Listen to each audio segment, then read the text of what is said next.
Assalamualaikum warahmatullahi wabarakatuh. Alhamdulillahirabbil alamin. Wassalatu wassalamu ala asyrafil anbiya'i wal mursalin sayyidina wa nabiyyina Muhammadin sallallahu alaihi wasallam wa ala alihi wa sahbihi ajma'in. Subhanaka la ilma lana illa ma 'allamtana innaka antal alimul hakim. Rabbi shrah li sadri wa yassir li amri wahlul 'uqdatam min lisani yafqahu qawli. Rabbana zidna 'ilman nafi'an warzuqna fahman shadiqan ورزقا طيبا وعملا متقبلا. قال المصنف رحمه الله تعالى نفعنا بعلومه في الدارين آمين يا رب العالمين. أما بعد. Segala puji bagi Allah yang telah banyak melimpahkan karunia nikmat-Nya kepada kita semua, terutama nikmat yang terbesar yaitu nikmat iman dan Islam. Dengan nikmat tersebut kita tetap istiqomah dalam menjalankan ketaatan beribadah kepada-Nya. Mudah-mudahan Allah terus memberikan istiqomah tersebut sampai kita meninggalkan dunia ini untuk selama-lamanya. Dan juga kita tidak lupa mengucapkan salawat dan salam kita kepada junjungan Nabi besar kita Nabi Muhammad sallallahu alaihi wasallam.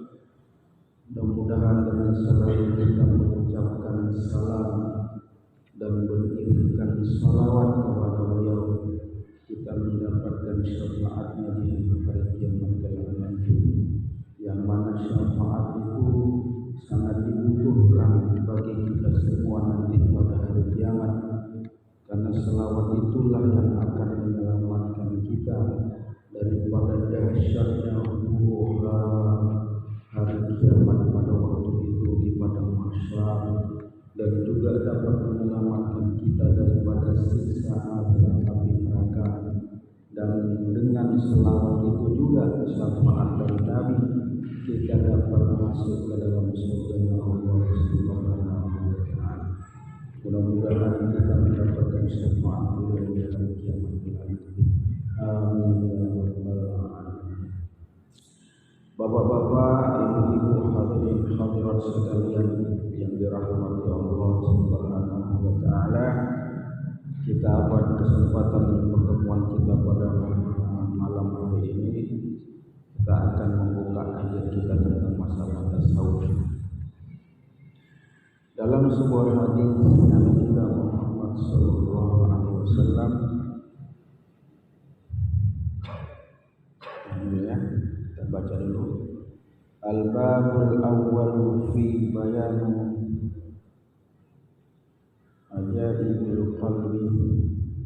Bermula bab yang pertama pada menyatakan yang ajaib-ajaib yang di dalam hati, sebagai sabda Nabi kita sallallahu alaihi wasallam, ala wa inna fil jasadi mudghah idza salahat salahal jasad kulluh wa idza fasadat fasadal jasad kulluh ala wa hiya qalbu. Jadi di dalam sesungguhnya ketahuilah oleh kamu, di dalam jasad tubuh anak Adam itu ada segumpal daging. Segumpal daging ini kalau dalam ilmu medisnya itu jantung, tapi kalau dalam ilmu tasawuf yang kita kaji di sini adalah hati. Jadi hati itulah jantung. Jadi tempat berdetaknya jantung di dalam tubuh kita itu, yang memompa darah ke seluruh tubuh kita ini. Nah, itulah kehidupan kita. Jadi kalau dalam ilmu medisnya jantung. selagi jantung itu berdetak, maka kita tetap hidup di dunia ini. Tapi kalau dia sudah tak berdetak, maka kita akan mati. Nah, ya jantung itulah hati. Tapi letak tempatnya hati, qalbun, nggak ada yang tahu di mana dia tempatnya itu, nggak ada yang tahu. Yang tahu siapa? Ya Allah lah, karena Dia yang menciptakan hati itu. Nah, hati kalau lebih medisnya jantung. Tapi hati yang dimaksud dalam ilmu tauhid itu yang paling dalam. Hati nurani, hati sanubari. Nah, itulah kata Nabi tadi. Jadi apabila kata Nabi dia baik, maka baiklah seluruh anggota panca indera tubuh kita. Mata kita akan melihat yang baik, telinga kita akan melihat yang baik, lidah kita akan bercakap yang baik, tangan kita, kaki kita, kemaluan kita, semuanya kita lakukan hal-hal yang baik yang diridhoi oleh Allah. Karena Allah itu wallahu yuhibbul muhsinin, dan Allah mencintai, menyukai orang-orang yang berbuat kebaikan. Tetapi masalahnya tergantung hati kita. Kalau hati kita baik, ya seperti itulah cerminan dalam hati kita. Pasti kita melakukan hal-hal yang baik, yang diridhoi Allah. Tapi kata Nabi, apabila di dalam hati itu dia tidak baik, dia rusak, maka seluruh panca indera di dalam tubuh kita ini pun cerminannya pun dari hati itu tidak baik. Dia akan cenderung selalu melakukan perbuatan-perbuatan kejahatan dan yang menimbulkan dosa kemaksiatan kepada Allah. Dan ini tidak disukai oleh Allah. Allah tidak suka dengan orang-orang yang melakukan kejahatan dan kerusakan di permukaan bumi. Wala ta'thaw fil ardi mufsidin. Dan tidaklah Allah itu menyukai orang yang berbuat kejahatan dan membuat kerusakan di muka bumi. Nah itu dia. Ya Allah tak suka. Allah tak suka orang yang ingkar, yang kafir hatinya kepada Allah. Allah tak suka kalau manusia itu bergelimang di dosa dan kemaksiatan. Jadi tapi tergantung kepada hati kita masing-masing. Makanya itulah kata Nabi tadi. Kenapa? Di dalam kehidupan kita ini ada terbentuk dua akhlak, dua tingkah laku. Apakah itu dari ucapan ataupun dari perbuatan? Akhlak yang baik, akhlakul hasanah atau akhlakul mubihah. Akhlak yang baik atau akhlak yang buruk. Nah, itu pasti ada di dalam diri setiap manusia yang hidup di dunia. Makanya kalau orang-orang yang beriman dan orang yang selalu istiqomah dalam iman dan ketakwaannya kepada Allah, maka mereka selalu cenderung melakukan ucapan atau perbuatan yang baik-baik yang dilakukan oleh seluruh panca indera tubuh. Dan mereka itu takut sekali untuk berbuat kejahatan. Takut sekali mereka dapat melakukan kemaksiatan yang menimbulkan dosa kepada Allah. Dan takut mereka buat durhaka kepada Allah. Nah, itulah ciri-ciri pada orang beriman dan bertakwa. Pasti hanya kebaikan-kebaikan saja yang dilakukan. Karena itu memang perintah.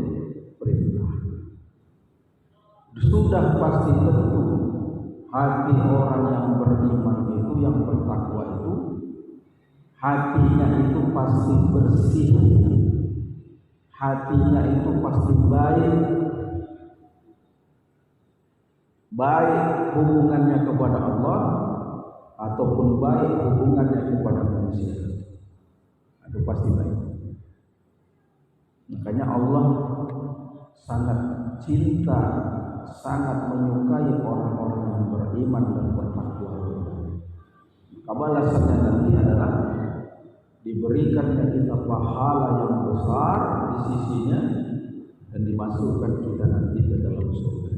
Nah, itulah balasan bagi orang-orang yang beriman, yang bertakwa dan selalu berbuat kebaikan kepada seluruh makhluk, terutama kepada manusia. Bahkan dalam menyembelih hewan saja, kalau kita sudah datang hari raya Kurban, Idul Adha, itu tukang jagalnya itu sudah pasti orang yang beriman, orang Islam. Kalau tidak sah sembelihan. Kalau dia bukan orang Islam, apalagi orang yang rajin sholat, rajin ibadah, rajin baca Quran, rajin berzikir, rajin bersolawat, itu pula tukang jagalnya. Berkah itu daging hewan kurban yang kita makan dari hasil sembelihan. Nah, sampai dia memperlakukan itu binatang hewan kurban tadi itu untuk menyembelihnya saja, itu pisaunya saja, pisau untuk menyembelihnya itu aja, atau goloknya itu dia tidak menampakkan itu senjata itu di hadapan binatang. Jangan sampai binatang itu melihat pisaunya. Dan binatang-binatang yang lain itu yang disembelih itu jangan sampai melihat kawannya ketika disembelih. Nah, begitu. Nah, bahkan ditutup itu matanya pakai daun pisang, pelepah daun pisang atau daun kelor. Nah, itu nanti dari belakang dan tinggal dibareng, tinggal cepat saja. Dan pisaunya itu sangat tajam. Kenapa? Kalau nggak tajam, pisau tadi itu akan menyiksa binatang tersebut. Makanya kadang-kadang ada tukang jagal itu entah macam mana pisaunya sampai berteriak ke binatang. Kenapa? Nggak tajam itu, bahaya. Nah, begitulah kasih sayang tadi, hati yang bersih dari hati yang baik tadi, sampai binatang aja diperlakukan seperti itu. Itu menandakan tukang jagal tersebut dia baik hubungannya kepada semua makhluk Allah, bukan hanya kepada manusia, tapi juga terhadap semua binatang.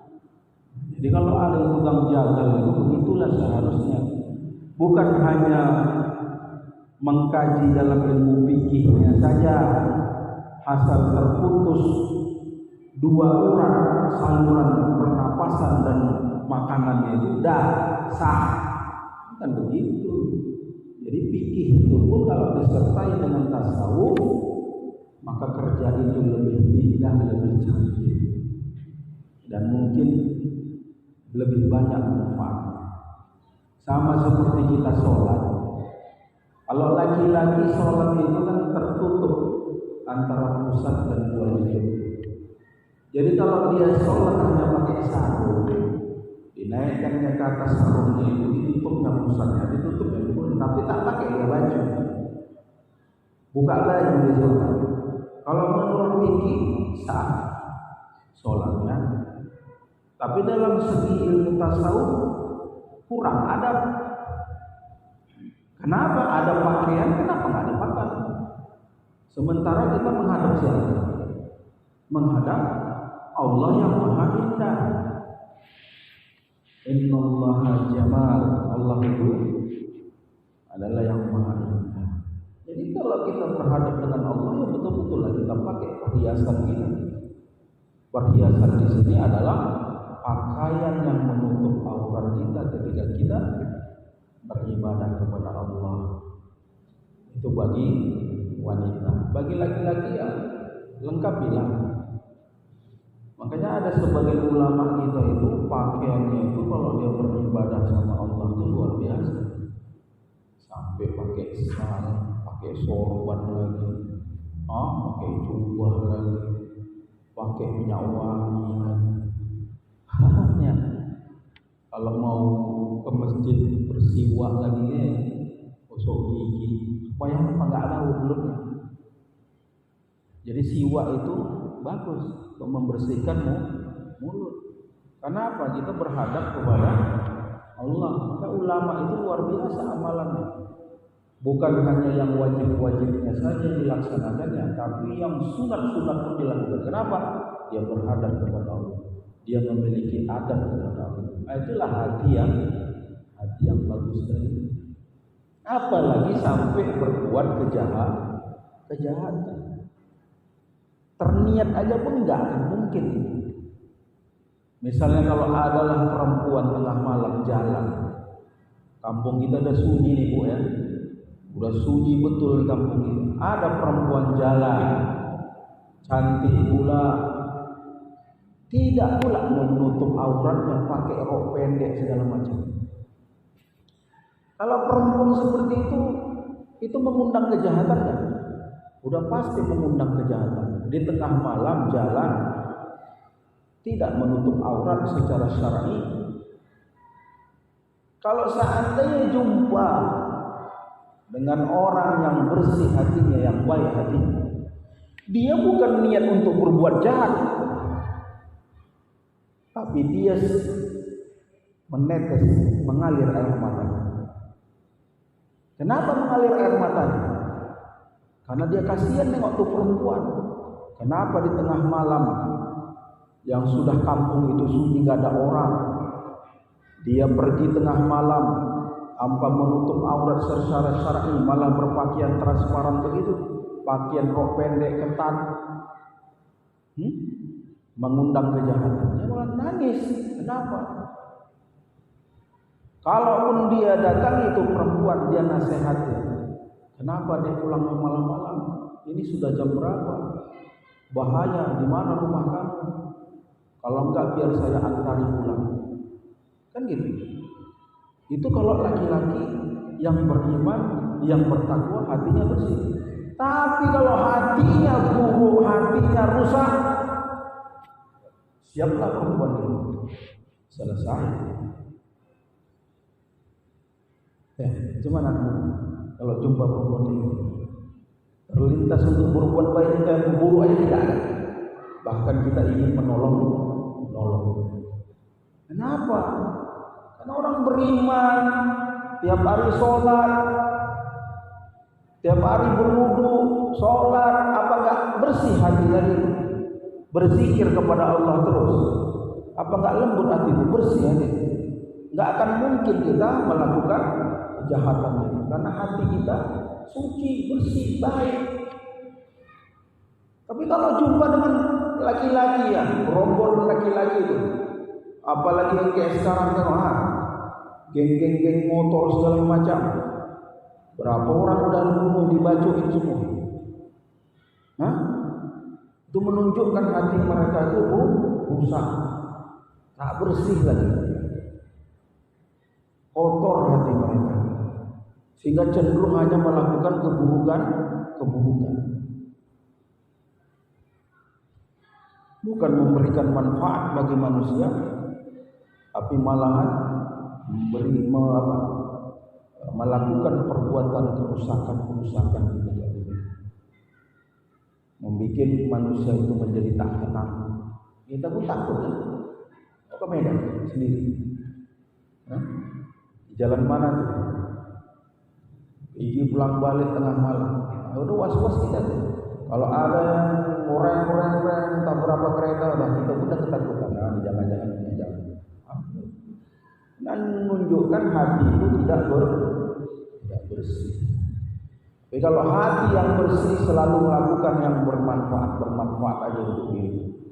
Kalau nggak ada manfaatnya untuk diriku, untuk apa aku lakukan? Untuk apa aku kerjakan? Kalau nggak ada manfaat yang aku ucapkan, lebih bagus aku diam. Makanya orang beriman itu selalu menjaga akhlaknya. Orang yang beriman, bertakwa, baik hatinya, bersih hatinya, selalu menjaga ucapan dan perbuatan. Kalau tidak ada yang bermanfaat untuk dirinya, ditinggalkan. Dia selalu melakukan yang baik saja, yang bermanfaat. Itulah hati dia. Makanya itu, kalau seandainya orang mengaku dia beragama Islam, tapi dia tak mau sholat 5 waktu sehari semalam, dia tidak mau berpuasa di bulan suci Ramadan, dia tak mau menghadiri majelis-majelis ilmu seperti ini, tak mau baca Quran, tak mau berzikir, sudah dipastikan hatinya rusak, hatinya kotor, hatinya tidak baik. Walaupun tak sampai dia melakukan kejahatan kepada manusia, tapi setidaknya dia sudah melakukan kemaksiatan yang besar kepada Allah. Bisa jadi kan? Enak saja dia berbuat zina, enak saja dia menipu orang, enak saja dia mencuri barang yang bukan hak miliknya, enak saja dia minum minuman keras ini, enak saja dia bersudi, mengadu nasib di sini, dan dia tidak merasakan sesuatu. Yang musik yang meninggalkan segala keburukan, zikir, sholat, kadang ada yang rajin ibadah, tetapi dia menceritakan orang lain. Itu gimana? Termasuk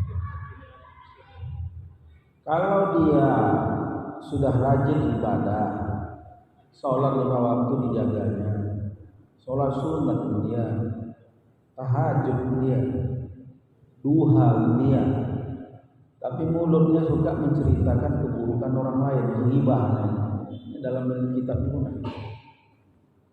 habislah pahala dari itu, disalurkannya kepada orang yang dighibahnya. Udah pasti lah, berarti ada yang salah. Salahnya di mana? Nggak mau mengkaji ilmu. Jadi kalau misalnya kita, tapi ini kebiasaannya ini, dia suka kali mencari-cari kesalahan keburukan orang lain, lalu diceritakannya sama orang, kan begitu. Ini kebiasaan buruk dia ini. Ini bisa jadi banyak kemungkinan. Bisa jadi ibadahnya rusak, tak diterima.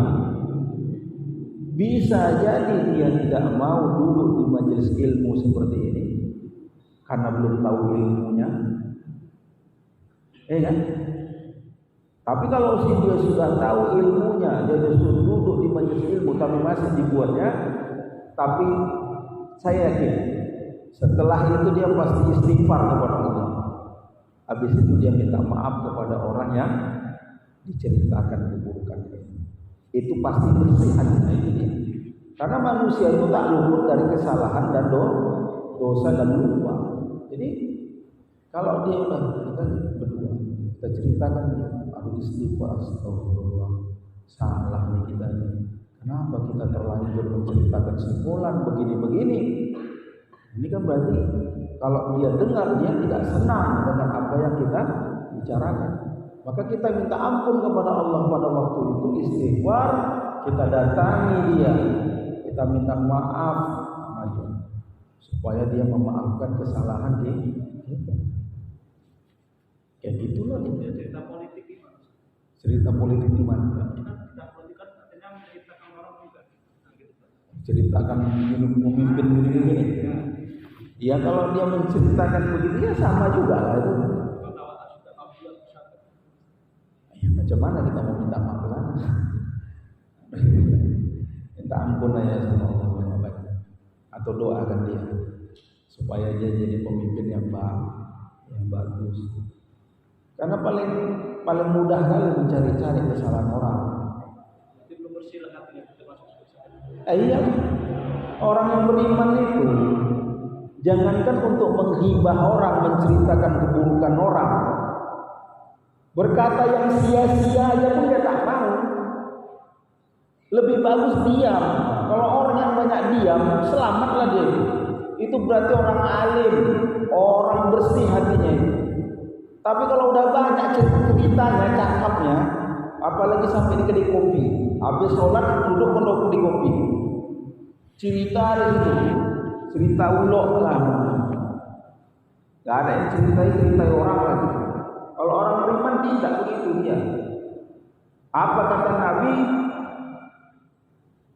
Jikalau seseorang itu beriman kepada hari kiamat, beriman kepada Allah, dan beriman kepada aku, kata Nabi, dia selalu bercakap yang baik-baik. Kalau enggak dia, apalagi cerita keburukan orang, menzolimi orang, namanya itu. Jadi enggak akan. Jadi orang-orang baik diam. Perlu dia cakap, enggak perlu dia diam. Kan selamat kita. Karena dari banyak cakap inilah banyak kali dosa, banyak dosa masuk neraka lah terakhir. Makanya Nabi kan dah mengingatkan, banyak dia. Nah, lantas ada pula kita nggak cerita keburukannya Ustaz, cuma kita ikut dengar, sama aja lah. Jauh itu majelis maksiat namanya. Ada dengar ya sama aja lah. Berarti kan kita bersekutu di sini, senang kita dengarkan. Apalagi sama apa enggak cerita Ustaz. Cuma awak duduk situ juga gabung, cuma dengar, cuma ngangguk-ngangguk gini aja. Sama lah ya. Sama seperti orang minum minuman keras. Sampai yang jual, sampai yang membelikannya, yang menyediakan gelasnya, tekonya, itu kena semua.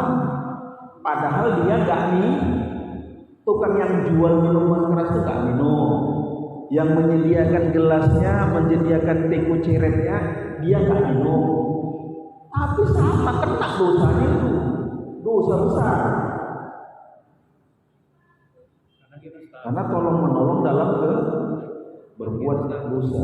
Kadang-kadang ada habis sholat, habis ngaji, kumpul di masjid. Jadi ada yang menceritakan, ya saya duduk, saya dengar, maka saya lanjut.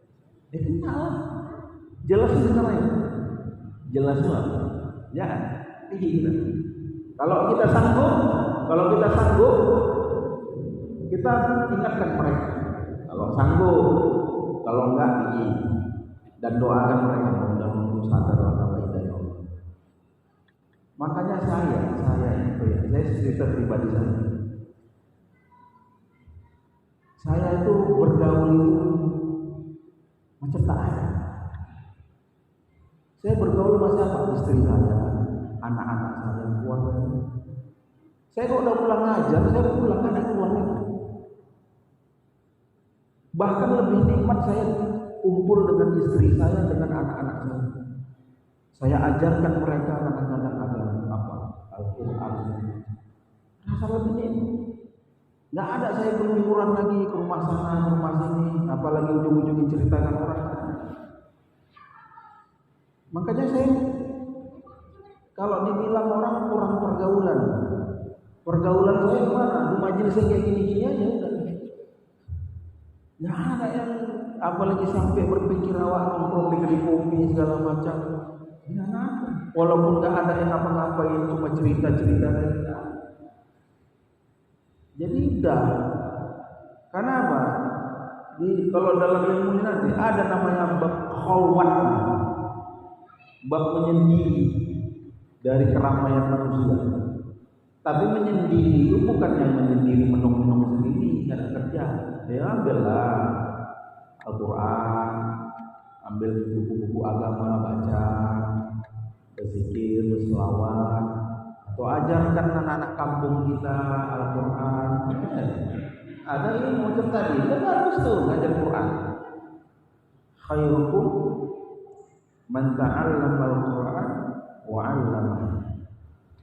Sebaik-baik kamu adalah orang yang belajar Al-Quran dan yang mengajarkan. Nah, jadi nggak usah mikirkan ini, pikirkan aja nanti amalnya dari sini. Ya kan? Nah, kalau dikasih rezeki sama orang kan terima. Ada tuh orang soleh, orang baik, orang kaya. Itu kalau guru-guru Al-Quran itu disejahterakan, luar biasa. Kalau nggak kasusat ada teman gitu ya.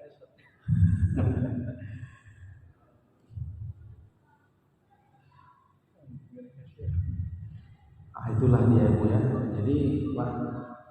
Jadi kita hendaklah hati kita itu selalu kita bersihkan. Dengan apa membersihkan hati itu? Kalau dia terlanjur,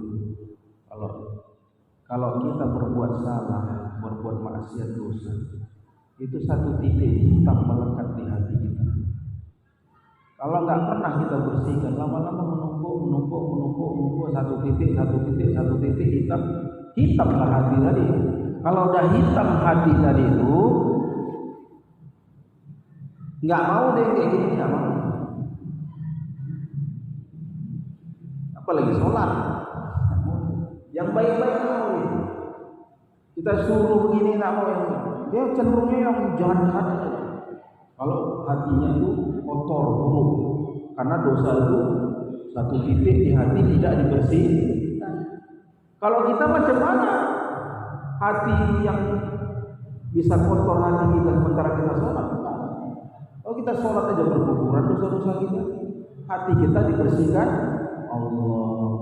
Dengan apa hati itu dibersihkan? Dengan nur Allah. Jadi dengan zikrullah. Zikir yang paling sempurna adalah sholat. Wa aqimus sholata lidzikri, dan dirikanlah sholat untuk mengingat kepada Allah. Karena apa? Lengkap dia. Lidah, hati, gerakan, semua berzikir kepada Allah. Di samping kita mengucapkan kalimat tahlil, tahmid, tasbih, takbir, banyaklah takdis, segala macam. Jadi makanya almarhum Ustaz Arifin Ilham itu bagus ini. Dibuatnya majelis zikir, dikumpulkannya manusia untuk sama-sama melafazkan kalimat-kalimat yang sempurna. Subhanallah walhamdulillah wala ilaha illallah wallahu akbar. Hati itu bersihlah dengan kalimat ini, masuk nur Allah. Makanya jemaahnya sampai ada yang nangis. Bukan karena diliput ya, lain enggak. Saya yakin itu enggak. Bukan dibuat-buat itu. Memang begitu. Hati itu kalau sudah bersih, pasangannya itu nangis. Makanya orang yang bersih tadi itu hatinya bersih betul hati. Itu kalau lihat perempuan yang enggak menutup aurat perempuan, dia nangis. Bukan nafsunya yang naik. Mantap sekali, enggak ada. Nangis dia. Karena tahu ini perempuan kalau dia enggak bertobat masuk neraka. Dia nangis kalau lihat orang duduk-duduk di kedai-kedai kopi sambil minum minuman keras, berjudi lagi di situ, nangis dia. Karena dia tahu itu pasti nanti kalau enggak tobat masuk neraka. Makanya dia bukan merendahkan, tapi didoakan itu orang itu semua. Itu kalau hati orang bersih. Makanya kalau orang bersih, pasangannya ini nangis. Baca Quran aja pun bisa nangis. Berzikir aja bisa nangis. Sholat aja pun bisa nangis. Itu menunjukkan hati itu bersih, hati itu lembut.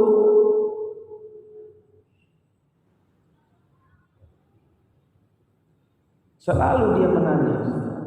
Berdoa dia menangis. Selalu nangis. Apalagi kalau Nabi kita nangis. Nabi itu pun nangis, ya Allah. Tiap malam dia nangis Nabi kita. Oh, dia paling bersih, paling lembut hati. Awak satu hari ini belum ada nangis? Ada nangis? Payah untuk nangis. Makanya kalau dalam ilmu tasawuf itu, kalau payah hatimu nangis, ambil itu bawang merah. Cuk bikin dia paksa dia nangis. Begitulah. Karena nangis itu sunnah Nabi.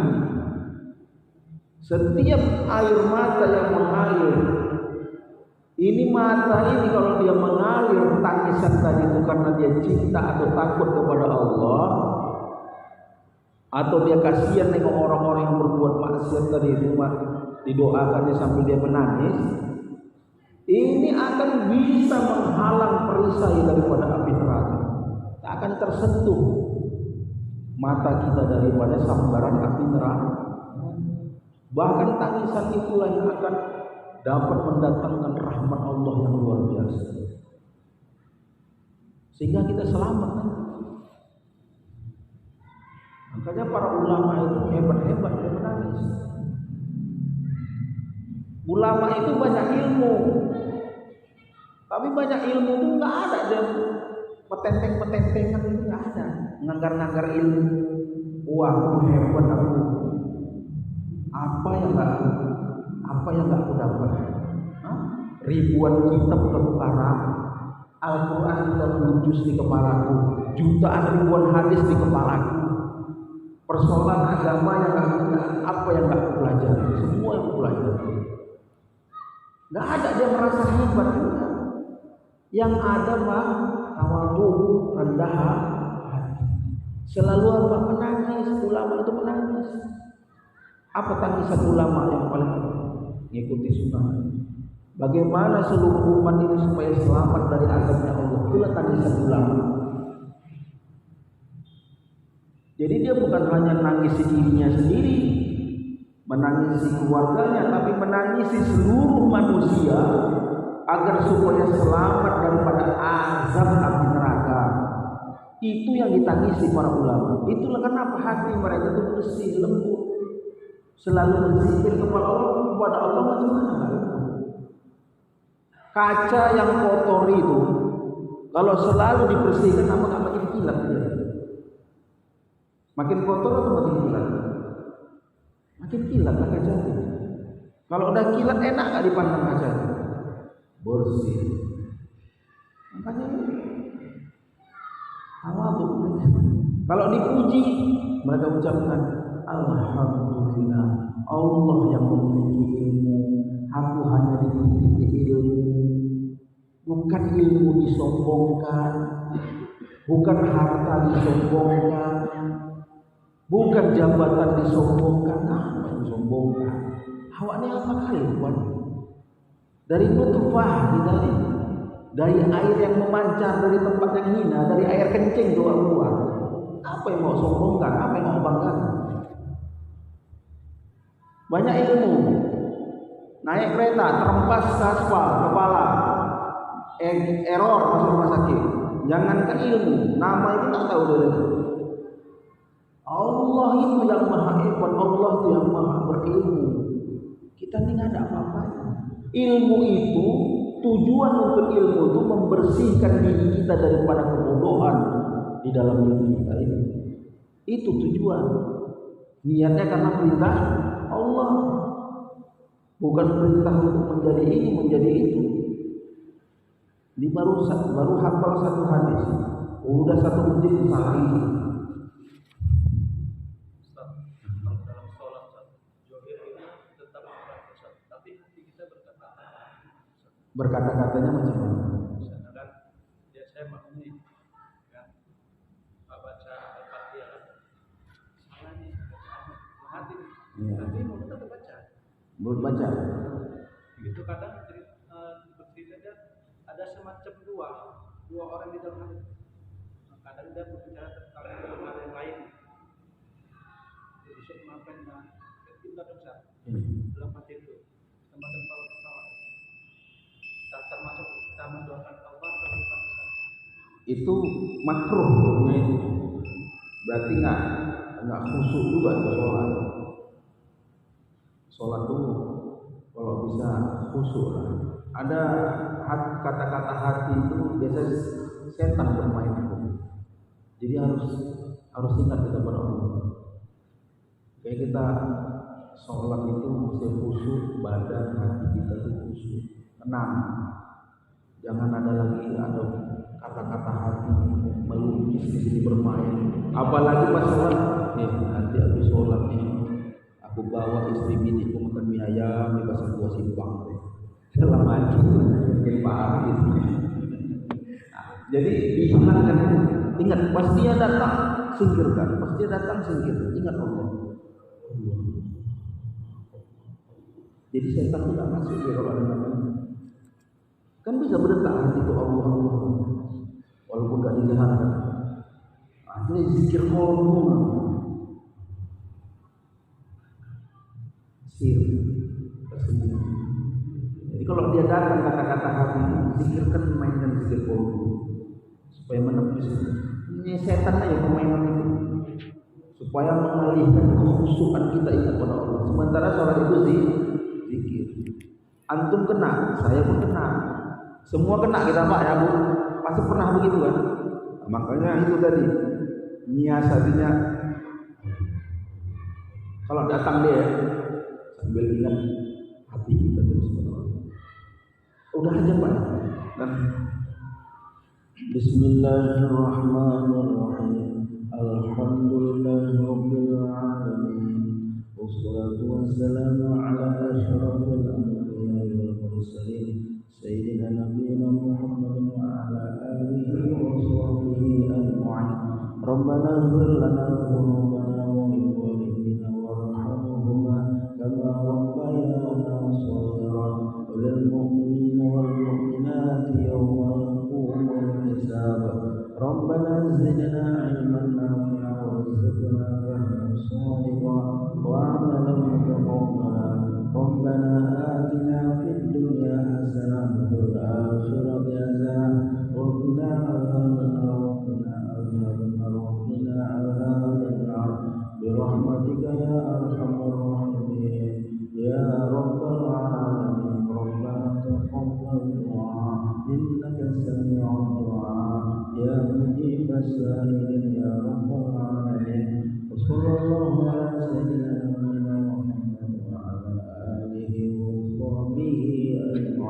والحمد لله رب العالمين.